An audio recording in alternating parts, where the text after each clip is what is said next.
Hello, everybody. Welcome back to the Kung Fu Society YouTube channel. And I'm going to start doing these podcasts and talk about different topics. Right now, what I'm doing, and until I get a good subscriber base, I'm only going to do private streams, and then I'm going to make them go public later. And then once we get a good amount of subscribers, then I'll start having you know public live chats on the regular. So today, uh, we're going to talk about a couple of topics. We're going to talk about Kung Fu Sash, um, you know, the Karate Gi, MMA, and lockdowns. Okay, so first of all, the Kung Fu Sash. The Kung Fu Sash, it you'll see it at all the different kung fu schools. I know some have adopted actual karate belts, which I'm skeptical of those schools, to be honest with you. Um, the sash, for those of you who do not know, is about 4 inches wide, and it wraps around your waist, and you tie it off at the side. Now, it is not necessarily to signify rank, although some schools have adopted a colored ranking system as opposed to a number ranking system, just because it's just kind of easier to see. And it's not bad. There's typically you got your satin sashes and your cotton sashes. I personally prefer cotton, to be honest with you. I really do. Um, and I think even silk. I could be wrong. Now, Now, what color the sash is, and whether you tie it off on the left or right, is going to be dependent upon what system you're in or what school you're at. And like I said, some have um, initiated a color ranking system. And so the ones that don't, you'll notice that it is the Sifu or Sigong or both that might have a different sash than the other people, just to say, hey, I'm the guy in charge. So I know the notion, and you probably heard it. It's brought probably from your karate friends or your taekwondo friends that the reason they have colored belts is because you originally start with a white belt and you train the elements, and over time it darkens and yada yada yada. Well, that is 100% lie. We're going to briefly read a brief article about the history of the karate belt. Okay, so it says when martial arts were first practiced in Okinawa, Japan, they didn't use any type of ranking system. It is believed that everyone wore a white belt. However, it was a common practice to hang the karate uniform in the school when training was done, with the uniform hanging in the school, and it didn't get washed. Over time, the uniforms tended to get dirtier and darker with sweat, dirt, and blood. So the martial artist with the darkest belt and uniform usually had the most experience and knowledge. The judo was the first style of martial arts to use the colored belts to signify a person's level of knowledge. It was believed that Jigoro Kano, founder of judo, adopted the colored belt system from Japanese schools. The Japanese schools, just academic schools, the Japanese schools used to identify their athletes' ability by colored belts. Um, Gichin Funokoshi, founder of Shotokan Karate, decided the color belt system was a good idea to identify his students' progress, so he adopted the belt system. In April of 1924, Shotokan Karate became the first karate style to use the color belt system.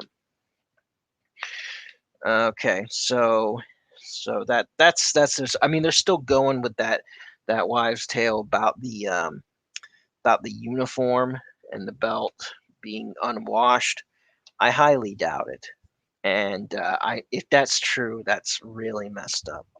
And those of you who practice martial arts, especially kung fu or any any martial art really, you're probably drenched with sweat by the time class is over, okay, or by the time training's over or whatever, and you're gonna wash that uniform.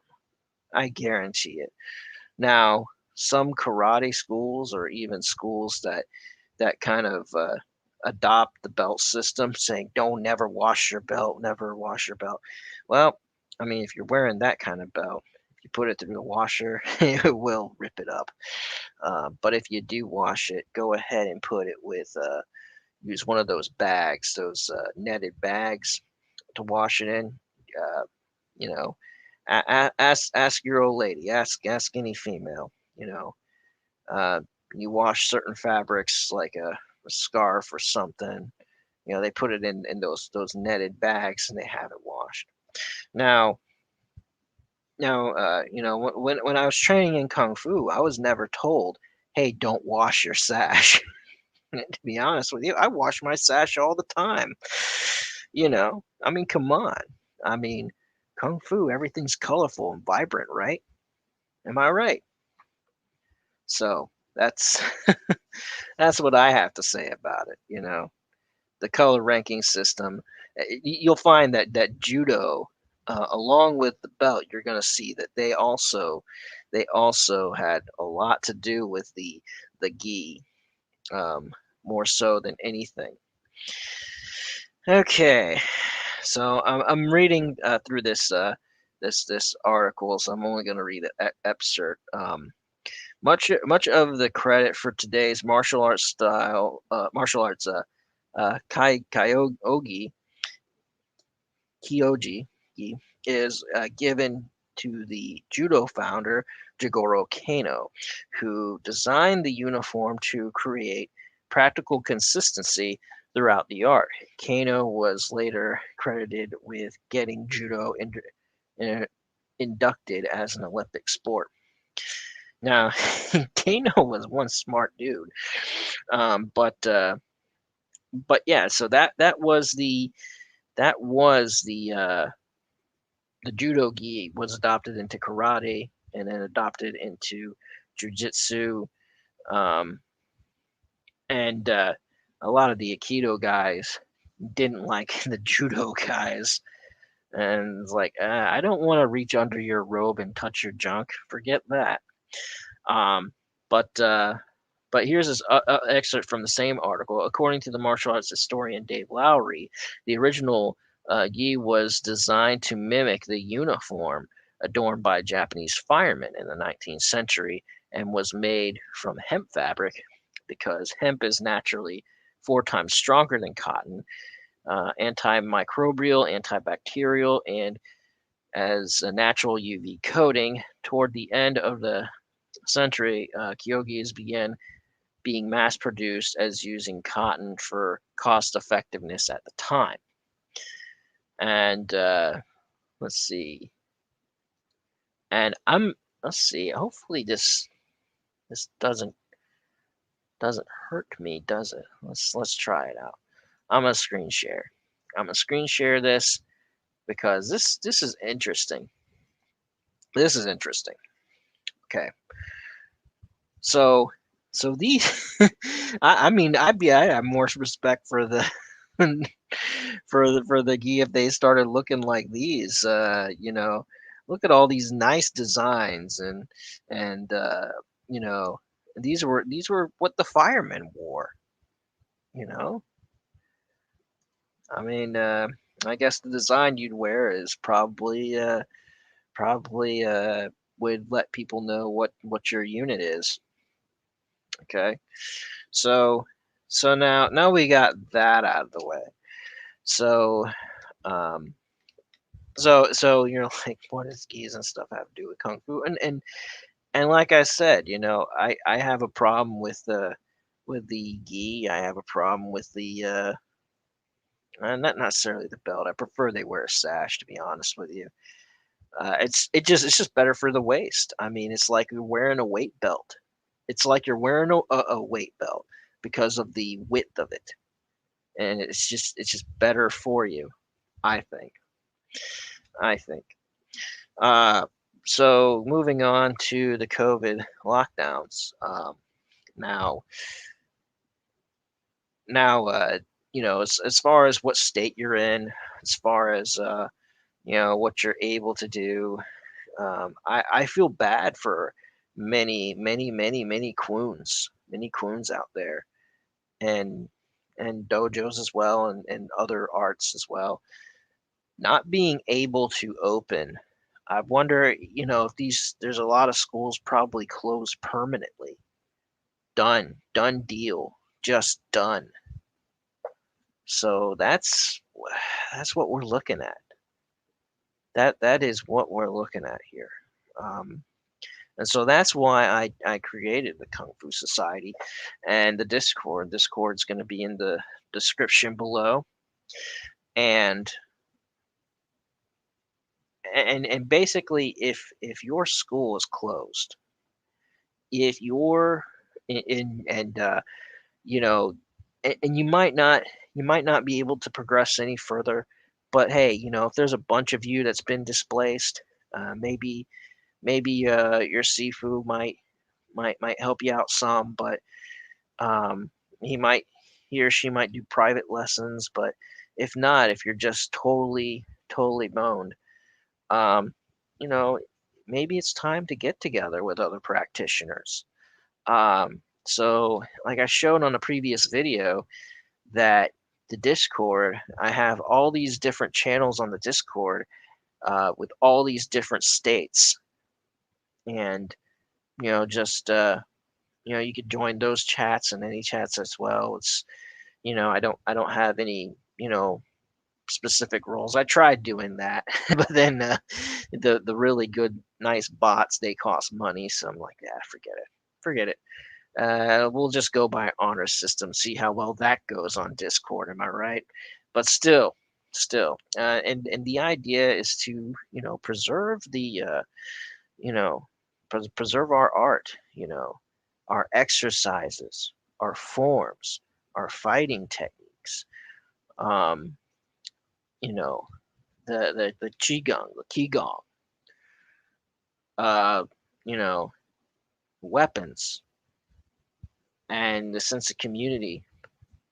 Because having having been by myself, as opposed to being in a school, or be at a Quoon, it's just it's rough. Sometimes you want that motivation. Sometimes you work better, and you know what? I'm a firm believer of iron sharpens iron. So that's why I believe it's this is a good time for something like this, Kung Fu Society. Um, and if Kung Fu is not your thing, maybe you want to do a Karate Society, maybe you want to do a Judo Society, or Taekwondo. Which, to be honest with you, I don't think there's any shortage of Taekwondo schools. Let's be honest. Um, so so there's that. Okay, moving on to the last topic. It's been mixed martial arts. So upon creating this channel, you know, I thought, well, maybe it's good if I start, subscribing to other martial arts channels as well. And I have been in the past, here and there, but not like to the extent that what it is. And I see a mixture out there. I see a mixture of people criticizing kung fu and traditional martial arts, and glorifying mixed martial arts. And I'll be quite honest, I don't feel like there's anything wrong with MMA. I don't, because it's to me, it's the basics really. You got grappling, you got striking, and what else have you?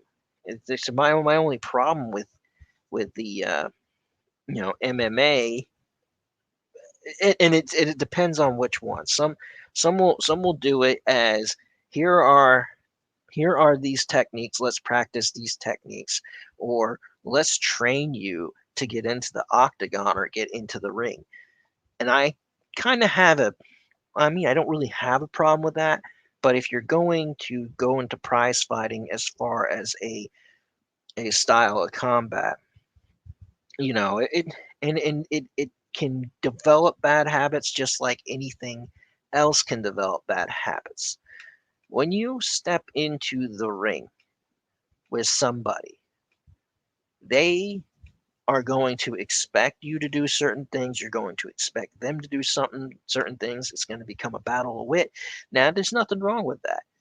That's just taking sparring and kicking it up a notch. That's like, boxing or kickboxing, and then you add grappling in it, wrestling into it, submission holds, very good stuff, I think. But what you're not doing is you're not preparing for fighting dirty.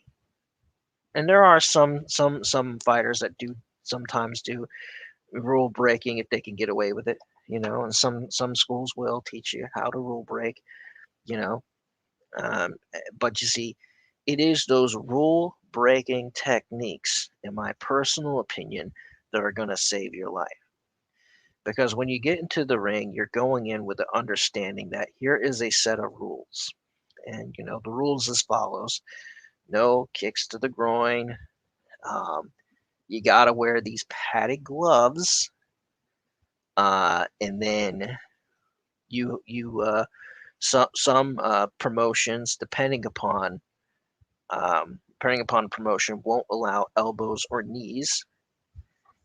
So, and probably no throat punches or a throat attacks, throat grabs, whatever. You take away some of those elements, and that's the problem.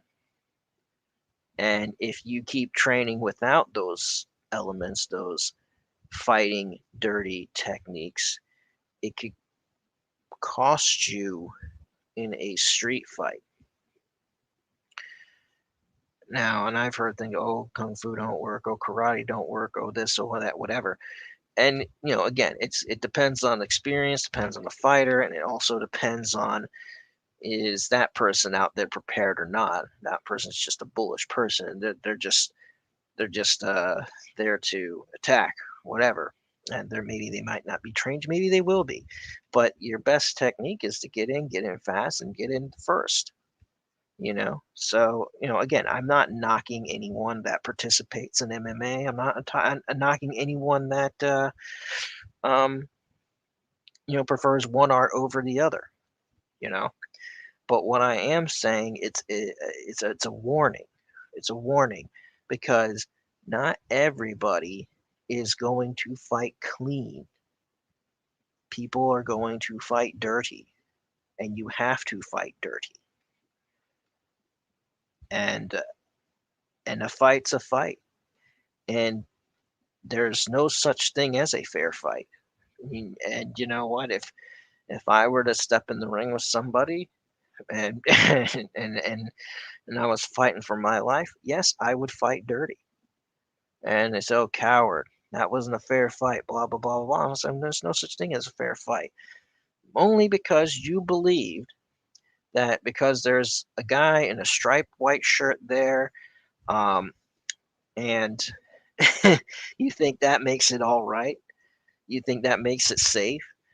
Only thing about it is these people are paid to perform. They're paid to perform, so there's a set of rules to keep them from killing each other and to keep them from causing serious injury, which doesn't always work out. So that is my opinion upon all these things. And I want to thank everybody for tuning in and watching. Like, subscribe, hit the bell, and also tell me what you think below. And don't forget to share this out on social media, and let's build our Kung Fu society in a in a post COVID world. Remember, goal of Kung Fu is radiant health and longevity. So get out there, exercise, train, and don't be taken advantage of. I'll catch you guys on the next one. You guys have a wonderful, wonderful day, and I will see you soon.